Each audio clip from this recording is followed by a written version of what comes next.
ये अधिकार मुसलमान ने किसको दे दिया? अपने पीरों को दे दिया। पीर साहब ने बोल दिया अल्लाहू अल्लाहू अल्लाहू कर तू जन्नत में चला जाएगा। ये बेचारा बैठ करके अल्लाहू अल्लाहू करने लगा। पीर साहब ने बोल दिया।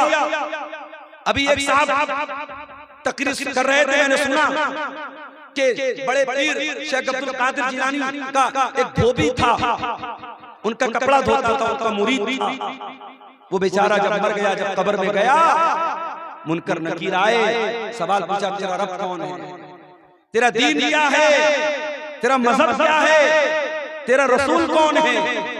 तो उसने कहा मुनकर नकीर तुम्हें पता है मैं कौन हूँ?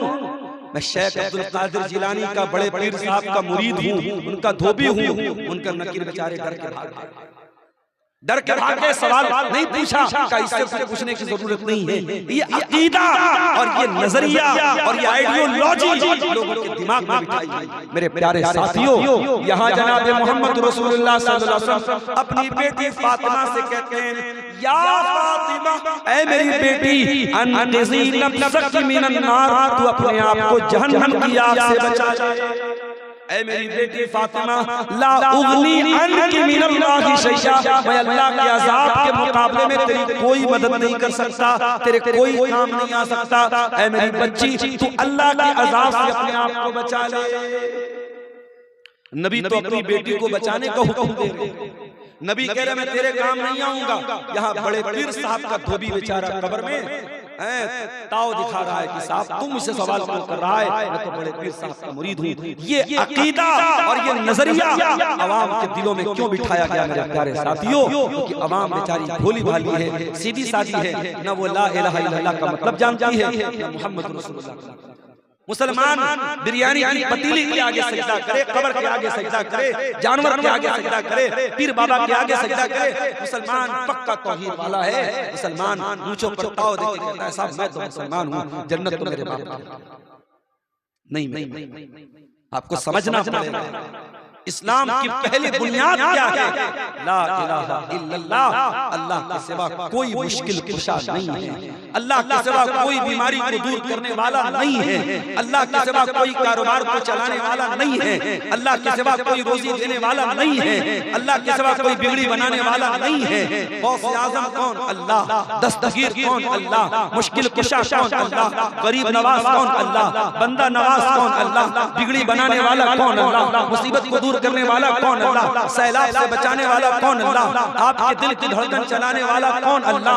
आपकी सांसों की लहर को चलाने वाला कौन? अल्लाह। आज कितने मुसलमान हैं जिनको अल्लाह का मकाम भी नहीं पता, अल्लाह का मर्तबा। और आगे बढ़ो, ला इलाहा इल्लल्लाह के साथ साथ मुहम्मदुर रसूलुल्लाह का कलमा,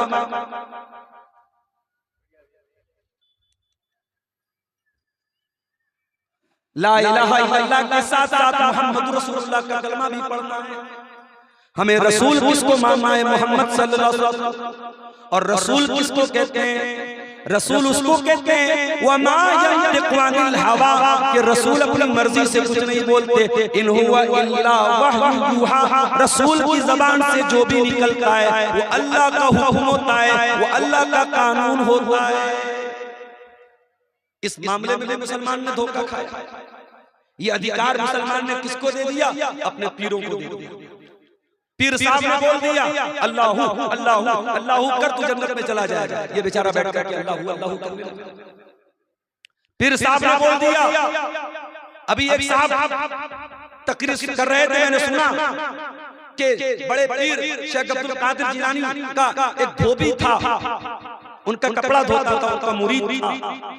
वो बेचारा जब मर गया, जब कब्र में गया, मुनकर नकीर आए, सवाल पूछा तेरा रब कौन है, तेरा दीन क्या है, तेरा मजहब क्या है, तेरा रसूल कौन है?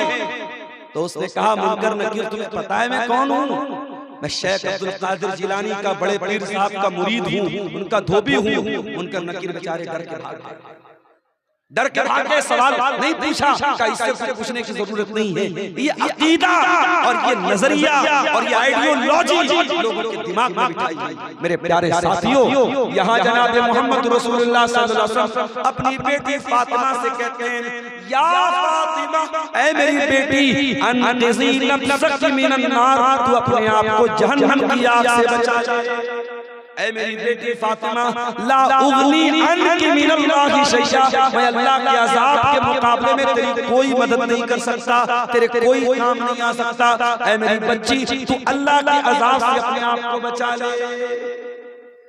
नबी तो अपनी बेटी को बचाने का हुक्म दे रहे। नबी कह रहे मैं तेरे काम नहीं आऊंगा। यहाँ बड़े पीर साहब का धोबी बेचारा कब्र में ताव दिखा रहा है कि साहब तुम मुझसे सवाल क्यों कर रहा है, मैं तो बड़े पीर साहब का मुरीद हूँ। ये अकीदा और ये नजरिया अवाम के दिलों में क्यों बिठाया गया मेरे प्यारे साथियों? क्योंकि अवाम बेचारी भोली भाली है, सीधी सादी है, न वो ला इलाहा इल्लल्लाह का मतलब जानती है, न मोहम्मद रसूलुल्लाह।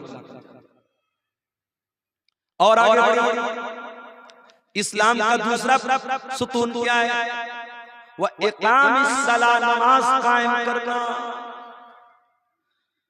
जाओ मेरे प्यारे साथियों, पूर्णिया और कटिहार की उन तमाम मस्जिदों का जाकर के जायजा ले लो जिन मस्जिदों में आमीन भी जोर से बोली जा रही है, सीने पर हाथ भी बांधा जा रहा है, रफुल यदैन भी किया जा रहा है, और रमजान के महीने में तरावी भी 8 रकात पढ़ी जा रही है। अल्हम्दुलिल्लाह। शेरशाबादी 80% अहले हदीस, 80% कुरान और हदीस पर चलने वाले, आज उनकी मस्जिदों का हाल मैं आपको बता रहा हूं। आप चले जाइए किसी नमाज में, गिनती के नमाजी आपको मिल जाएंगे। जलसे में हजारों की भीड़, शादी ब्याह में हजारों की भीड़, किसी नेता की रैली में हजारों की भीड़, और नमाज की तादाद, नमाजियों की तादाद गिनती भर है। वो नमाजी कहां मर जाते हैं?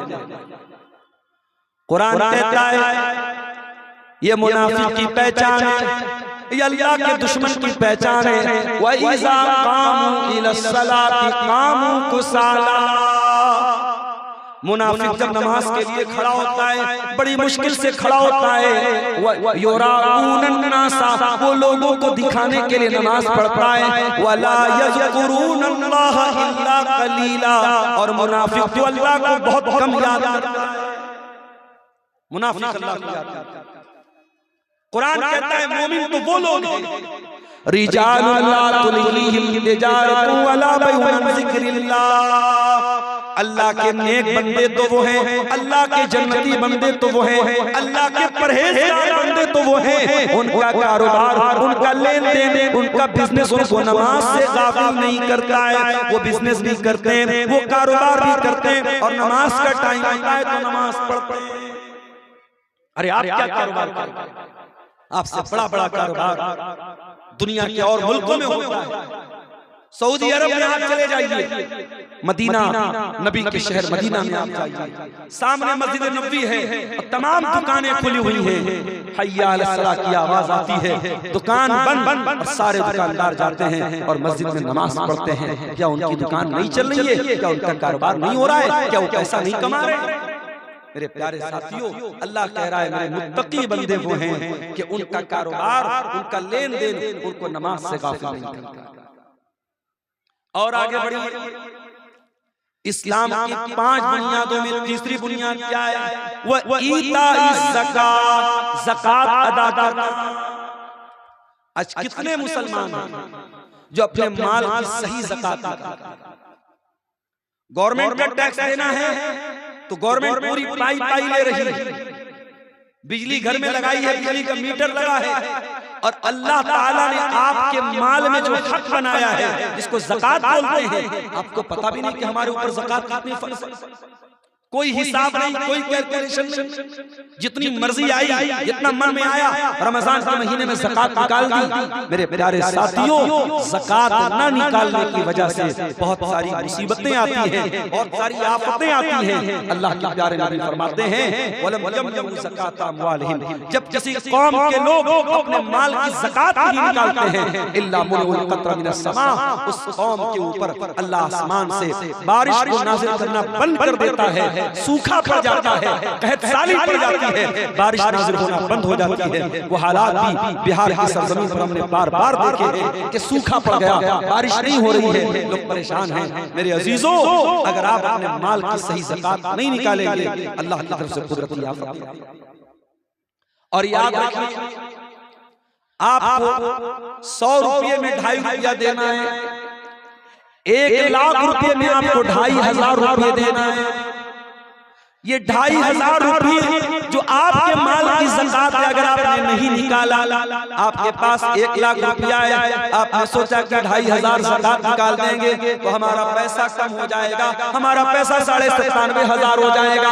आपको लगता है ज़कात देने से माल कम हो जाता है, आपको लगता है सदका खैरात करने से माल कम हो जाता है, आपको लगता है मदरसे में मस्जिद में देने से माल कम हो जाता है। अल्लाह कुरान में क्या कहता है, यमहकुल्लाहु रिबा व युर्बिस सदक़ात। मेरे बंदो, हम सूद को मिटाते हैं और सदका खैरात को बढ़ाते हैं। तुम सदका खैरात करोगे, तुम्हारे माल में और बढ़ोतरी होगी और इजाफा होगा और तुम्हारा माल बढ़ जाएगा। और तुम सूद खाओगे, तुम ब्याज खाओगे, तुम ब्याज का पैसा अपने घर में लाओगे, तुम्हारे माल की बरकत खत्म हो जाएगी। ये सूद और ब्याज हमारे माल को मिटा देगा। तो ज़कात को सही तरीके से निकालो। और जो लोग ज़कात नहीं निकालते, अल्लाह कुरान में क्या क्या फरमाया, यौमा युहमा अलैहा फी नारी जहन्नम, जो लोग अपने सोना चांदी की ज़कात नहीं निकालते, उनके सोने चांदी के ज़ेवरात को, उनके सोने चांदी के सामान को जहन्नम की आग में तपाया जाएगा। फतुकवा बिहा जिबाहुहुम व जुनूबुहुम व ज़ुहूरुहुम, उनसे उनकी पेशानियों को दागा जाएगा, उनके पहलुओं को दागा जाएगा, उनकी पीठ को दागा जाएगा और कहा जाएगा, हाज़ा मा कनज़्तुम लिअन्फुसिकुम, ऐ ज़कात न देने वालों, ऐ ज़कात में चोरी करने वालों, ये तुम्हारा माल है, ये तुम्हारा सोना है, ये तुम्हारी चांदी है, जो जहन्नम की आग का ईंधन बना करके आज उनको अजाब दिया जा रहा है। तो ज़कात के सिलसिले में भी आज मुसलमान बहुत लापरवाही। मेरे प्यारे साथियों, मैं दोबारा कुरान की उसी आयत की तरफ आपको लेके चलता हूँ।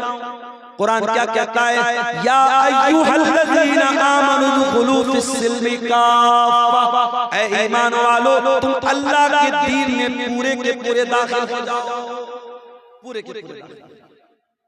सीमांचल में प्रोग्रामों की कमी नहीं है। डेली मेरे पास फोन आ रहा है, शेख साहब नवंबर में एक दिन दे दीजिए, दिसंबर में एक दिन दे दीजिए, मैं टाइम नहीं दे पा रहा। यानी मैं एक छोटा मोटा इंसान, मैं मना कर रहा हूं। इससे अंदाजा लग रहा है कि सीमांचल के क्षेत्र में कटिहार, पूर्णिया, अररिया, किशनगंज, फॉरबिसगंज, इस पूरे एरिया में डेली प्रोग्राम होता है।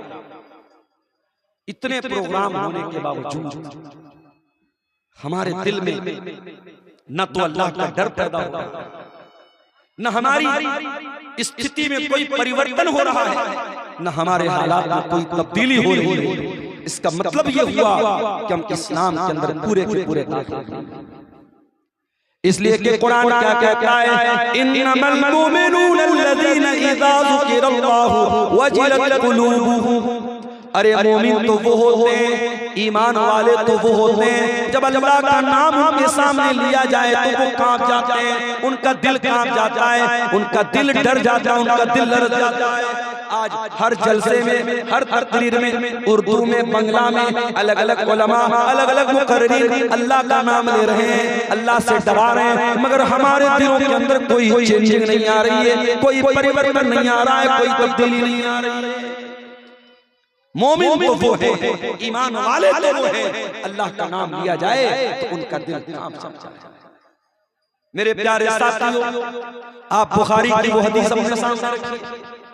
अल्लाह के प्यारे नबी 3 लोगों का वाकया बयान करते हैं। 3 लोग एक पहाड़ की गुफा में फंस जाते हैं और तीनों अल्लाह ताला से अपने अपने नेकमल का वसीला लगा करके दुआ करते हैं। उन तीनों में से एक आदमी कहता है, ऐ अल्लाह, मेरी एक चचाजाद बहन थी, मेरे चचा की लड़की थी और मैं उससे बहुत प्यार करता था, बहुत मोहब्बत करता था, मैं जान छिड़कता था, मैं उस लड़की के साथ ज़िना करना चाहता था, मैं उसके साथ बदकारी करना चाहता था।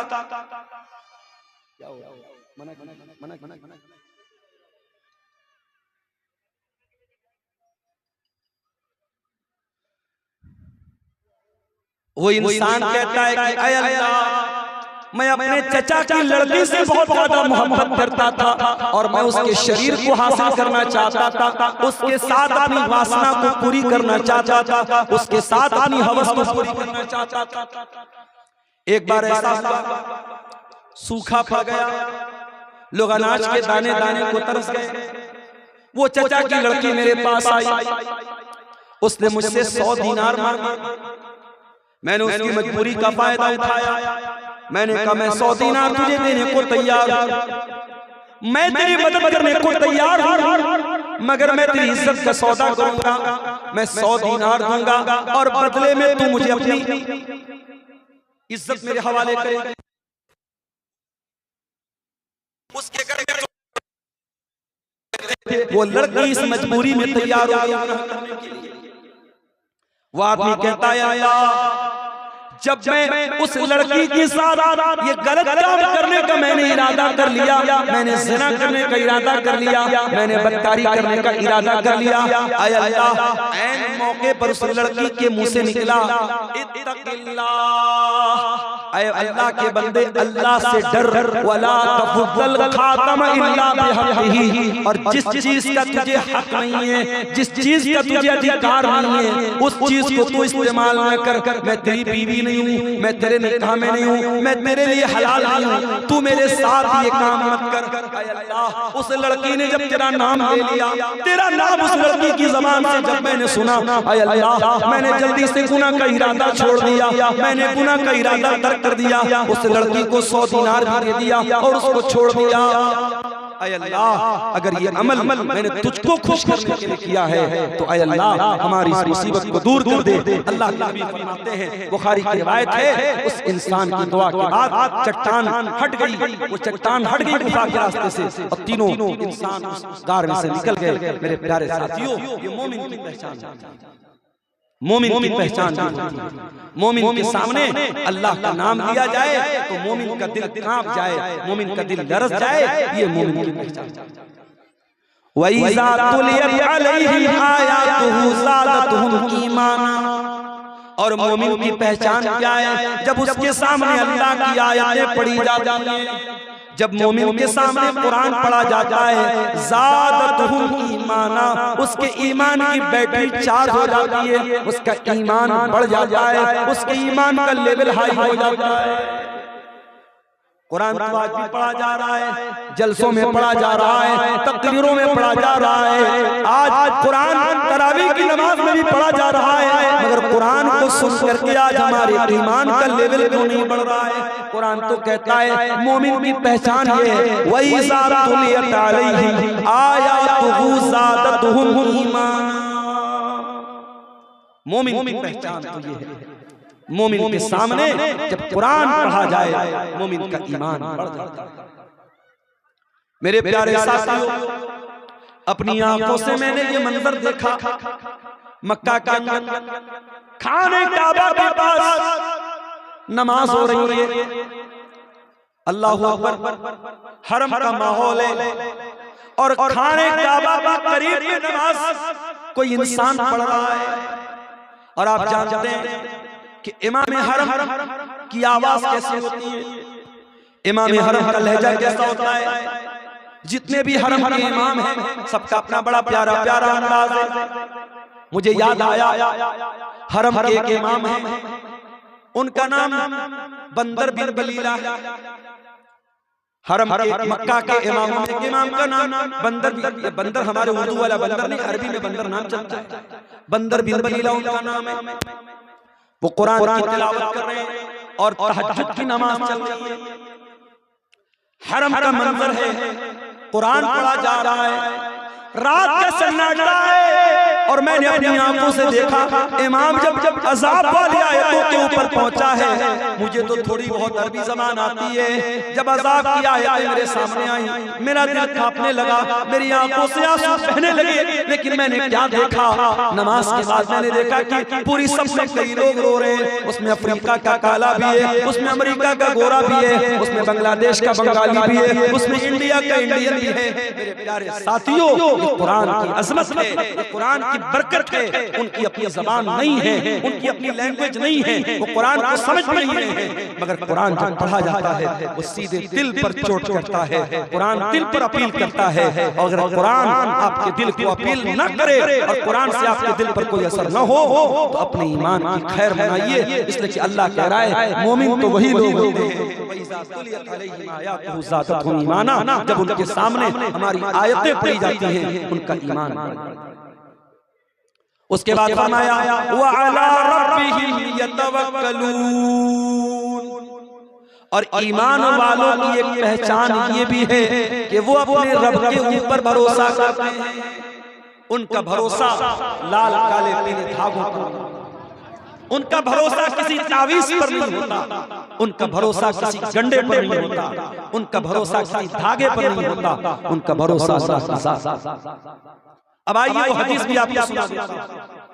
अल्लाह के प्यारे नबी ने फरमाया मेरी उम्मत के अंदर 70,000 लोग ऐसे होंगे जो बगैर हिसाब किताब के जन्नत में जाएंगे। मेरी उम्मत में 70,000 लोग ऐसे होंगे जो बगैर हिसाब के और बगैर अजाब के जन्नत में जाएंगे। अल्लाह के नबी ने इतना कहा और अंदर चले। अब सहाबा आपस में डिस्कस करने लगे, चर्चा करने लगे, विचार करने लगे कि वो कौन लोग हैं, वो 70,000 कौन लोग हैं जो बगैर हिसाब के जन्नत में जाएंगे। कुछ सहाबा ने कहा ये हम नहीं हो सकते, हम तुम पहले शराब पीते थे, पहले शिर्क करते थे, पहले गलत काम करते थे, फिर ईमान लाए। हमारी जिंदगी में तो दोनों दौर है, हमने बुरा दौर भी देखा, हमने अच्छा दौर भी देखा। हम नहीं हो सकते, ये हमारी आने वाली नस्ल हो सकती है, हमारी औलाद हो सकती है जो इस्लाम की हालत में पैदा हो। कुछ सहाबा ने कहा नहीं, ये वो लोग हो सकते हैं जो रसूल के साथी हैं, जो रसूल का साथ देने वाले और रसूल के सोहबत में रहने वाले लोग हैं। वो 70,000 लोग बगैर हिसाब के जन्नत। जब ये बातें आपस में होने लगी, अल्लाह के प्यारे नबी अंदर से आए। आपने पूछा कि क्या बातें चल रही है? साहबा ने कहा अल्लाह के नबी अभी आप बयान करके गए कि 70,000 लोग बगैर हिसाब के और बगैर अज़ाब के जन्नत में जाएंगे। हम उन्हीं लोगों के बारे में चर्चा कर रहे हैं, हम उन्हीं लोगों के बारे में डिस्कस कर रहे हैं। आपने फरमाया ऐ मेरे सहाबा मैं बता देता हूँ वो कौन लोग होंगे जो 70,000 लोग बगैर हिसाब के जन्नत में जाएंगे।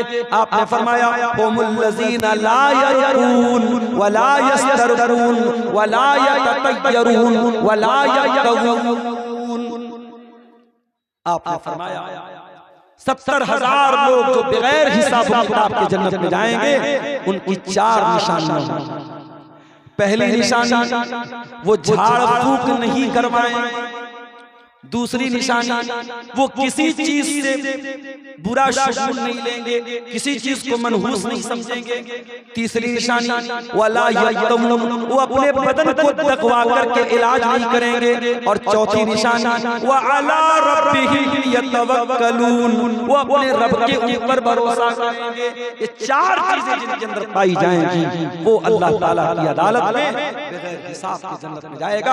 दुआ करो मेरे भाइयों, अल्लाह उन 70,000 लोगों में हम आज ईमान का लेवल बहुत कमजोर है, ईमान का लेवल बहुत कमजोर है।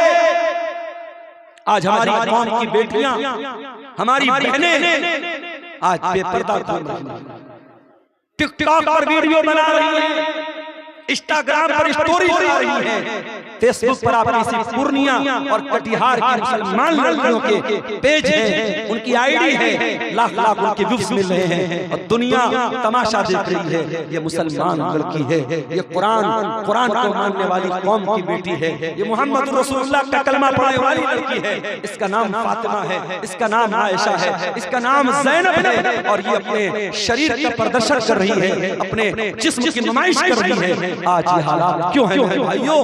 क्योंकि कुरान कह रहा है उदखुलू फिस्सिल्मी काफ़ा, ऐ ईमान वालों तुम इस्लाम के अंदर पूरे के पूरे दाखिल नहीं हो, इस्लाम के अंदर पूरे के पूरे दाखिल हो जाओ। मेरी मुसलमान बहनों, मैं आप सभी कहना चाहता हूँ, मैं जानता हूँ टाइम बहुत शॉर्ट है, मुझे 1.5 घंटे का सफर अभी और करके मरगिया जाना है। मैं आप सभी कहना चाहता हूँ मेरी मुसलमान बहनों, आप अपने शरीर की, अपने जिस्म की हिफाजत कीजिए। ये अल्लाह ताला ने आपको अमानत के तौर पे दिया है। आपको अपने चेहरे को भी ढांप के रखना है, आपको अपने शरीर को भी ढांप के रखना है। अल्लाह कुरान में कहता है वला युबदीन ज़ीनतहुन्ना, ऐ मुसलमान औरत तू अपने शरीर को, अपनी जीनत को, अपनी सुंदरता को किसी के सामने जाहिर नहीं कर सकती। कुरान के मुसलमान औरत को दुपट्टा रखने का तरीका भी अल्लाह कुरान में कहता है वलयद्रिबन बिखुमुरिहिन्ना अला जुयूबिहिन्ना, ऐ मुसलमान औरतों जब तुम घर से निकला करो या घर के अंदर भी रहा करो तो अपने दुपट्टे को अपने गरेबानों पर रखा करो, अपने सीने पर रखा करो। तुम्हारा दुपट्टा इधर उधर नहीं होना चाहिए, तुम्हारे सीने पर होना चाहिए। दुपट्टा रखने का तरीका भी कुरान एक औरत को बताता है। मोबाइल है किसी लड़की के पास, किसी रॉन्ग नंबर से कॉल आ गई, किसी अजनबी नंबर से कॉल आ गई। अब लड़की को बात तो करना है, फोन आया है, अब वो बात कैसे करे? एक अजनबी नंबर से कॉल आया तो एक मुसलमान लड़की अगर रॉन्ग नंबर से कॉल आई है तो बात कैसे करेगी? कुरान करीम 1400 साल पहले एक मुसलमान लड़की को बता रहा है अगर किसी गैर महरम से, किसी अजनबी मर्द से अगर तुझे बात करना पड़े तो तेरे बात करने का स्टाइल क्या होना चाहिए, तेरे बात करने का अंदाज क्या। फरमाया फला तखज़ाना बिल कौल, ऐ मुसलमान औरत तू अपनी आवाज में लचक पैदा मत करना। तेरी आवाज में लचक ना हो, तेरी आवाज में मिठास ना हो, तेरी आवाज में अट्रैक्शन ना हो। तू बहुत मीठे मीठे लबो लहजे में किसी अजनबी से बात मत करना। फयतमअल्लज़ी फी क़ल्बिही मरज़, हो सकता है कि सामने वाले के दिल में खिचड़ी पकने लगे, वो तुम्हारे बारे में गलत सोचने लगे, इसलिए किसी गैर मर्द के साथ मीठे अंदाज में बात करना, कड़े अंदाज में। तुम्हारा अंदाज ऐसा हो सामने वाला समझ जाए यहाँ मेरी दाल गलने वाली नहीं है, यहाँ मेरा मसला हल होने वाला नहीं है। तुम्हारा जब मोबाइल पर बात करो या तुम्हारे घर में कोई अजनबी आ जाए, तुम्हारे बाप से कोई काम है, तुम्हारे भाई से कोई काम है और घर में इत्तेफाक से कोई जेंट्स नहीं है, कोई मेल नहीं है और औरत को बात करना है, तो कुरान कहता है तुम्हारे बात करने के अंदाज में कड़कपन होना चाहिए, कड़ापन। मेरे अजीजों, मेरे भाइयों, इस्लाम में पूरे के पूरे अपने नौजवान भाइयों से कहना चाहूंगा, मैं जानता हूं जब बुराई बहुत ज्यादा फैल जाए तो बुराई से बचना बहुत मुश्किल है। ये दौर सोशल मीडिया का दौर है, ये दौर गर्लफ्रेंड और बॉयफ्रेंड बनाने का दौर है, ये दौर हराम रिलेशनशिप का दौर है, ये हराम रिश्तों को आज समाज में प्रमोट करने का दौर है। एक ऐसे दौर में अपने नौजवान साथियों को कहना चाहूंगा, आपके सामने यूसुफ अलैहिस्सलाम का नमूना मौजूद है। यूसुफ अलैहिस्सलाम भी बहुत खूबसूरत थे, बहुत स्मार्ट थे, बहुत हैंडसम थे, बहुत खूबसूरत थे और एक लड़की ने, एक औरत ने उनको दरवाजे बंद करके बंद कमरे में उनको गलत काम करने की दावत दी थी। मगर यूसुफ अलैहिस्सलाम ने क्या कहा था? क़ाला माअज़ल्लाह, कहा कि मैं अल्लाह की पनाह चाहता हूँ, मैं ये काम नहीं कर सकता, मुझे इस घर में ठिकाना मिला है, मेरे मालिक ने मुझे ठिकाना दिया है, मैं अपने मालिक के साथ इतनी बड़ी खयानत नहीं कर सकता, इतना बड़ा जुल्म नहीं कर सकता। और बाद में जब हजरत यूसुफ अलैहिस्सलाम के ऊपर कई औरतों ने डोरे डाले और कई औरतों ने उनको फंसाने की कोशिश की, तो हजरत यूसुफ अलैहिस्सलाम अल्लाह से दुआ करते हैं, रब्बिस सिजनु अहब्बु इलैया मिम्मा यदूननी इलैहि, ऐ अल्लाह मैं जेल में जाना पसंद करूंगा, मैं कैद खाने में जाना पसंद करूंगा, मगर इन औरतों के फितने में पड़ना मैं पसंद नहीं करूंगा।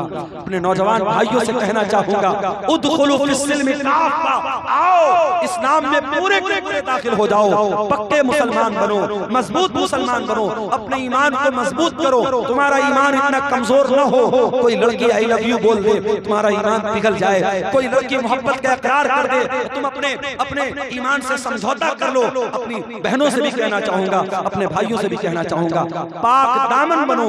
अल्लाह के नबी फरमाते हैं, दो चीजों की गारंटी ले लो, मैं जन्नत की गारंटी लेता हूँ, एक ज़बान की गारंटी ले लो, एक शर्म की गारंटी ले लो।